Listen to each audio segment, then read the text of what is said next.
Hey, what's up everybody and welcome back to News Dose. And for everybody celebrating Thanksgiving today, happy Thanksgiving. I hope you all have an absolutely fantastic time. Spend some time with your family, eat some good food, you play a game or two, watch football, whatever it is that you like to do. I hope you all have an absolutely fantastic Thanksgiving. Now, this will be a little bit of a shorter episode today, though, considering it is the holiday and everything, but there's still some very interesting things happening, so I wanted to go ahead and put this video together for you all today.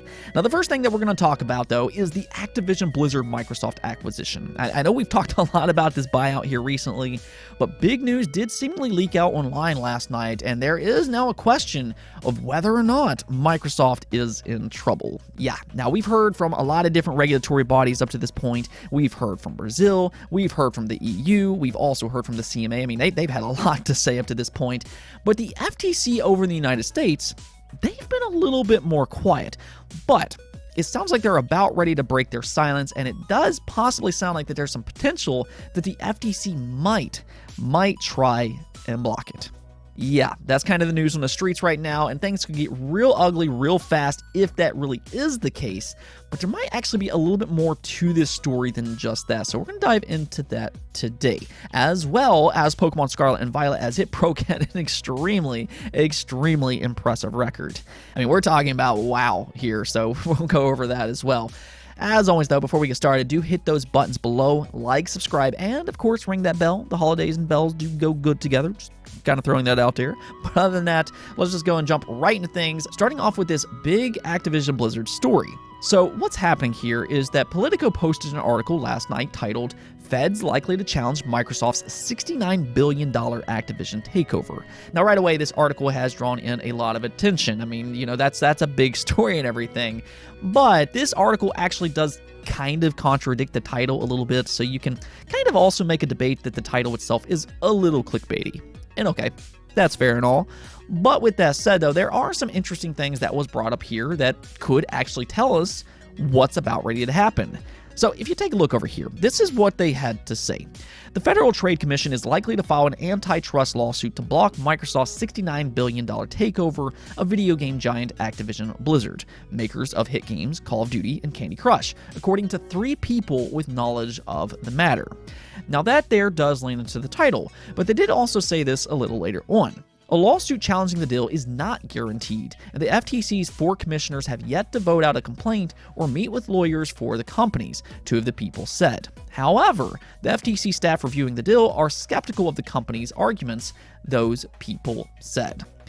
So here they're also saying that there's no final decision. They haven't even met with lawyers or anything like that.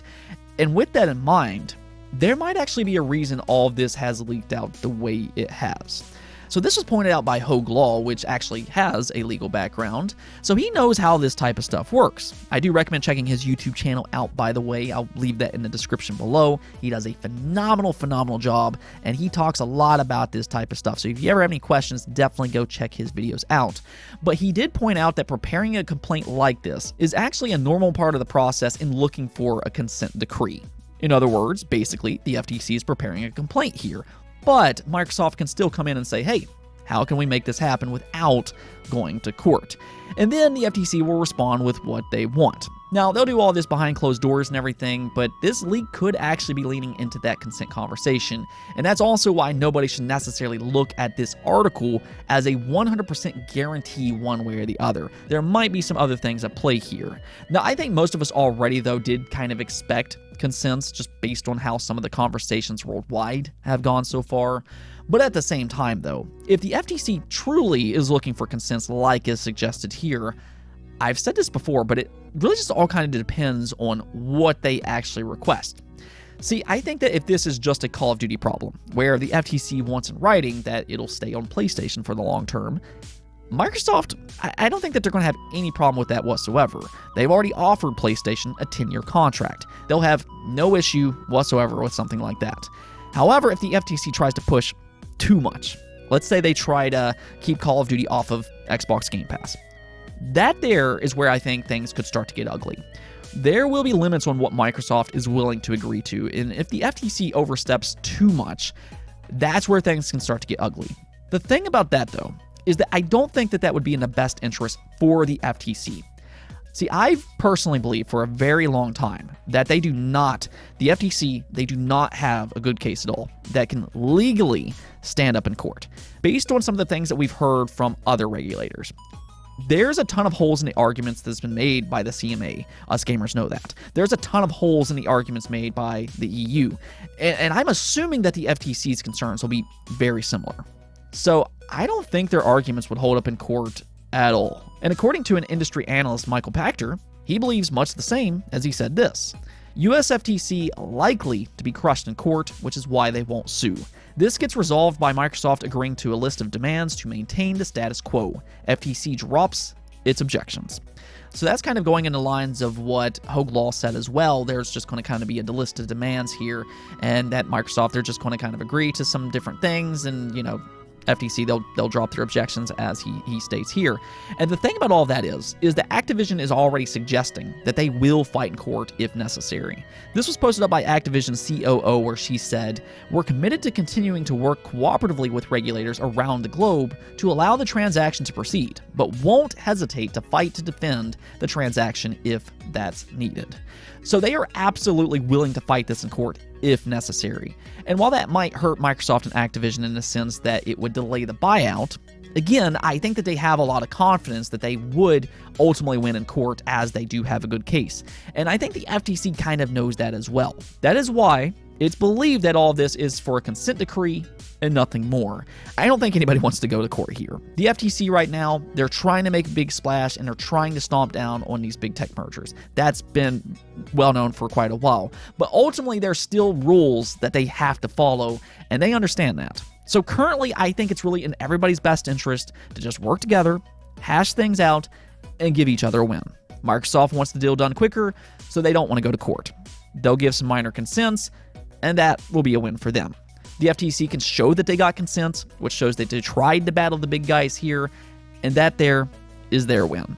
So all in all, I think we will get news from the FTC here sometime soon, maybe even as early as next month, and I think that there's a good chance it does go through, but with consents, as long as the FTC doesn't try to overstep too much. Now, we'll see about that part. I mean, we don't know their demands. It really depends on what they want, but I believe that they will be willing to work together, and I mean, it's really just a matter of time from this point. We should hear about something sometime next month, and of course, when we do, I'll give you all an update as soon as possible. But yeah, it does seem like there's a little bit more going on behind the scenes than this leak might suggest. If you've seen that article, don't freak out one way or the other. Don't go in thinking, yep, this deal's dead. It actually sounds like instead there might be more things happening behind the scenes, and now we just need more official information. So hopefully we will get that big update next month in December, and as soon as we do, I will let you all know. Now, we also got an update for Pokemon Scarlet and Violet, and wow, I mean, we all kind of know that the Pokemon franchise is absurdly huge. That's without question. But even still, I was not expecting this. They did post this announcement last night revealing that in 3 days, yes, in 3 single days, Pokemon Scarlet and Violet has already sold 10 million units. I mean, that is beyond crazy. That is absolutely unheard of. And to just kind of put things into perspective here, we talked about this just yesterday, but God of War Ragnarok broke a record as it became the fastest selling PlayStation first-party title of all time, selling 5.1 million units in a single week. Now, that's already extremely impressive.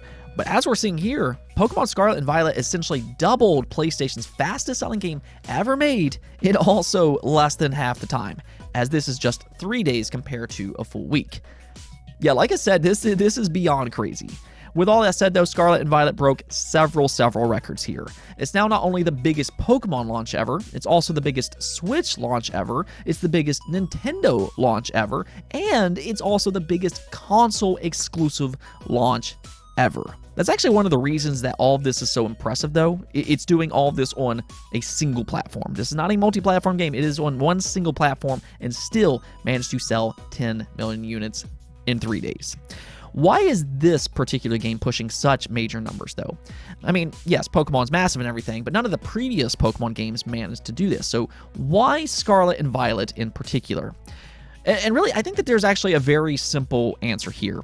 And that all kind of boils down to this game being the dream Pokemon game that fans have wanted for decades. I mean, fans have been dreaming of this game for such a long time, and it is now finally here. Yes, Legends Arceus kind of did it earlier this year, but it wasn't really technically a mainline entry. But here you have a fully 3D, open-world, mainline Pokemon game, and that's exactly what fans wanted. Now, I know a lot of people are currently focused on its issues. Yes, the game has some technical problems. I've experienced it myself, unfortunately. It's got frame rate issues, it's got pop-in problems, among a number of other bugs. So there is disappointment with it in that aspect.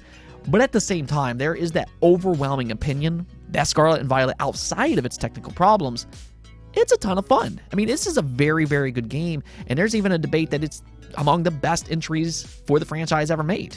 I'd say, if anything, the evolution to an open-world game in terms of its gameplay is a resounding success. Now, I am interested, though, to see if its technical problems hurts it in the long run. I mean, we still have to kind of see about all that. That is a possibility. But either way, I just hope they put a patch out soon. I mean, I'm loving this game personally, so for me, I really want that patch, so I mean, I can enjoy it even more.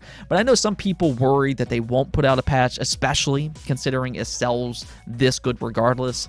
But I'm not really in that mind of thinking. I actually believe because it's done so well this early on, I think that will only encourage them even more to put out a patch. I mean, they want to continue that momentum, and like I said before, with just so much noise online, that could actually hurt them in the long run. Plus, there's also a possibility that they might have DLC down the road, and they're definitely going to want to fix some of its issues before that DLC makes its way. So I do imagine that they will eventually put an update out.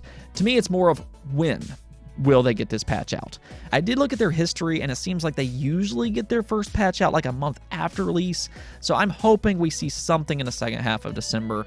But either way, I mean, I'm just speculating here. One way or the other, though, Pokemon is really asserting its dominance here with 10 million sold in 3 days. Congratulations to all involved. Let's go and take a look at the poll of the day, though, where I asked you all, what is your favorite standard PlayStation controller? And as you can see here, 54% of you all did vote for the newest edition, being the PlayStation 5. You see 54% of the votes for that. 24% of the votes went to the PlayStation 4, 12% to the PlayStation 2, 6% to the PlayStation 3, and then 4% of you all voted for the PlayStation 1. And yeah, I am in complete agreement with you all on this one. I do think the PlayStation 4 controller is very comfortable, but I also think the PlayStation 5 controller is very comfortable as well. And plus, I love the new additions to this controller. I know the battery isn't like the best when it comes to the PlayStation 5 DualSense controller, but at the same time, I really like its new technology, especially after I played Astro's Playroom. Once you play that game and you get the sense of all this controller can do with its haptic feedback and adaptive triggers, it's impressive. That game alone sold me on a PlayStation 5 DualSense controller. Now, to be fair, not every game does it that well. Actually, I don't think any game does it as well as Astro's Playroom. So I did notice some people in the comments said that they weren't as impressed. But if you really want to see what this controller is capable of, definitely go check out Astro's Playroom. It does come free with every PlayStation 5 console, and it is the perfect showcase for the PlayStation 5 controller. Plus, I mean, it's just a really, really good game. So go check out Astro's Playroom. Anyways, though, that's it for this episode, but if you liked the video, don't forget to bell notification and subscribe button for more content just like this. Also, if you'd like to support the channel through Patreon, thank you for making this content possible. Peace out.